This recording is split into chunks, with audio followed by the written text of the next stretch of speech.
Hello guys, कैसे हैं आप सारे। मेरा नाम है आगाज और आप देख रहे हैं मेरा यूट्यूब चैनल B2 के अहमद में हाजिर हूँ आपके लिए माई बाप दी एक्चुअली इम्प्रेस का एपिसोड 16 लेके। लेकिन उससे पहले मेरी आप लोगों से एक छोटी सी रिक्वेस्ट है, अगर आपने अभी तक मेरे चैनल को सब्सक्राइब नहीं किया तो सब्सक्राइब कर लें ताकि मुझे मोटिवेशन मिलती रहे आप लोगों के लिए ऐसी वीडियो बनाने की।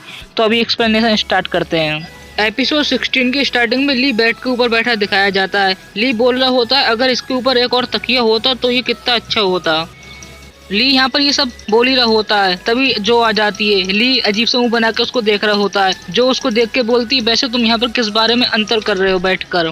फिर तभी ली बोलता है मैं तो बस ये सोच रहा था कि साई इम्प्रेस कमरे कितने कितने ज्यादा बड़े हैं। वो ऐसा जो को बोलता है और जो इसको अजीब सा मुंह बना के देख रही होती है। अगले सीन में जो ली के बराबर में बैठ जाती है। जो ली को बोलती है आफतें तो अभी कम हो गई हैं और लोगों को कम चोट आई है, लेकिन ये बात सब में फैल गई है कि ड्रैगन की रक्षा विद्रोही के लीडर ने की है। जो ऐसा बोल रही होती है ली को। फिर ली जो को मुस्कुराते हुए बोलता है इस बात का सामना हम दोनों मिलकर कर सकते हैं, लेकिन अभी मुझे लगता है हमें इस बारे में बात नहीं करना चाहिए। और क्या तुम्हें पता है तकिया लगाने के 4 अलग अलग तरीके होते हैं, क्या तुम्हें इसके बारे में पता था। ली जो को ऐसा बोलता है मुस्कुराते हुए। फिर जो ली को बोलती मुझे लगता है इस मामले को हमें अभी सुलझा लेना चाहिए। और ली बेचारा थोड़ा घबरा रहा होता है। ली जो को मुस्कुराते हुए बोलता है मुझे माफ कर देना, मैंने तुम्हें इसके बारे में काफी समय से नहीं बताया। ली ये बोल ही रहा होता है, तभी जो ली के गले लग जाती है। वो बोलती मेरे कहने का मतलब ऐसा नहीं था, जो भी तुम्हें मुझसे कहना तुम कह सकते हो, जो मैं तुम्हारे लिए कर सकती हूँ। मुझे अपने हस्बैंड के कल के बारे में सब कुछ जानना है कि वो कैसे विद्रोही बने और कैसे इंसाफ के लिए खड़े हो गए। जो ऐसा ली को बोल रही होती है। फिर ली जो को बोलता है अगर तुम इस बारे में जानना चाहती हो तो मैं तुम्हें सब बता दूंगा इसके बारे में जो तुम मुझसे सुनना चाहती हो। ली ऐसा बोलता है जो को। फिर हमें महल के बाहर का सीन दिखाया जाता है। फिर हमें बताया जाता है हालांकि एक और सेटिंग देखें, ऐसा हमें बताया जाता है महल के बाहर के सीन में। फिर हमें महल के अंदर का सीन दिखाया जाता है जहाँ पर एक बहुत बढ़िया डिनर का इंतजाम करके रखा होता है, जो काफी अच्छा डेकोरेट करके रखा हुआ होता है, मतलब सजा के। और वहाँ पे ली और जो बैठे होते हैं डिनर करने के लिए। फिर अगले सीन में ली बोलता है कि मुझे लगता है मैंने काफी समय से इस तरीके से बैठ के बात नहीं की है, तो मैं आज करने वाला हूँ। और वैसे भी आज मैं काफी लंबा चौड़ा भाषण देने वाला हूँ। ली ऐसा कुछ जो को बोल रहा होता है यहाँ पर। फिर ली जो को मुस्कुराते हुए बोलता है मुझे अच्छे तरीके से याद है, मैंने पहले भी इस तरीके से बोला हुआ है। ली ऐसा बोल रहा होता है जो को मुस्कुराते हुए। फिर जो ली को बोलती है हमारी शादी के दिन से पहले, हमारी शादी के 298 दिन से पहले क्या तुम इस बात को ही भूल गए। हैरान होकर जो ऐसा ली को बोलती है। फिर ली मुस्कुराते हुए जो को बोलता है बेशक मुझे इस बारे में याद है, जिस दिन हमारी शादी हुई थी ना उस दिन मुझे थोड़ी सी जलन हुई थी। और वैसे भी इस बारे में मुझे याद है ये अब से 6 साल पहले हुआ था जब वो कुतिया सम्राट की बनी थी। ली ऐसा कुछ बोल रहा होता है जो को। ली ऐसा बोलता तभी जो मुंह फुला लेती है। फिर ली बोलता उस टाइम के सम्राट में लोग कुछ अलग तरीके से करते थे, सम्राट ही थे ना वो अलग पॉलिसी फॉलो करते थे, क्योंकि वो लोगों को दबाते थे जिसकी वजह से लोग थोड़े सही बन जाएं, नागरिक थोड़े सही हो जाएं। ली ऐसा कुछ बोल रहा होता है जो को, जो उसको अजीब नजरों से घूर रही होती है। और बस ऐसे ही एक दिन उन लोगों के खिलाफ जो आम नागरिक थे उनको भड़काया गया था। और वैसे भी उसी दिन जो सारे नॉर्मल लोग थे ना वो ड्रैगन के आगे खड़े हो गए थे लड़ने के लिए। और फिर जब मैंने अपनी आंखें खोली तब मैं जमीन की ओर गिर रहा था नीचे। मुझे कुछ समझ में नहीं आ रहा था ये मैं कहाँ जा रहा था। इससे पहले तो मैं आराम से स्टेशन बी पे बैठ के अपना शो एंजॉय कर रहा था, लेकिन जब मेरी आँख खुली तब मैं आसमान से नीचे गिर रहा था। फिर अगले सीन में जो बोलती है एक सेकंड रुको, तुमने क्या कहा, तुम गिर रहे थे। तभी ली बोलता है हाँ मैं गिर रहा था, मेरी कुछ समझ में नहीं आ रहा था। जो को ये ली की बातें समझ नहीं आ रही होती हैं, वो अजीब सा मुंह बना के देख रही होती है ली को और ली मुस्कुरा रहा होता है। फिर जो अगले सीन में थोड़ा सीरियस शक्ल बना के बोलती है अच्छा इस बारे में। तभी ली बोलता है क्या तुम्हें मेरी बातों पे यकीन नहीं हो रहा है जो मैं तुम्हें बोल रहा हूँ। फिर अगले सीन में जो ली को बोलती है क्या तुम कहीं मुझसे झूठ तो नहीं बोल रहे हो। ली बोलता नहीं मैं तुमसे बिल्कुल भी झूठ नहीं बोल रहा हूँ।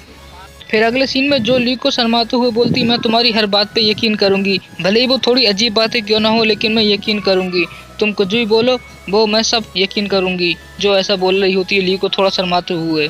फिर ली जो की ये बात सुनता है तभी वो जो की तरफ बढ़ने लगता है, बोलता है वाइफ। तभी जो उसके चेहरे पे हाथ रख लेती है, बोलती है मुझे मक्खन लगाना बंद करो, तुमने अपनी बात जहाँ से खत्म की थी फिर से वहाँ से शुरू करो।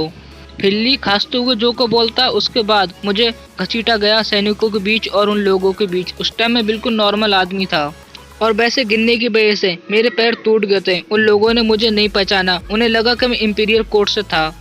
और फिर मैंने उन लोगों को बोला सपने, दोस्ती और जीतना, क्या तुम लोग इन सारी चीजों को भूल गए। और मैं वैसे ही बहुत ज़्यादा तेज था। जो लोग वहाँ पर रहते थे मैंने उन लोगों को ड्रैगन के बारे में कुछ बातें बताई और भी कई सारी चीज़ें। मैंने बहुत लंबा चौड़ा भाषण दिया जिसकी वजह से आखिर में उन लोगों को मुझे अपना नेता मानना ही पड़ गया। इस तरीके से मैं विद्रोही का लीडर बना था।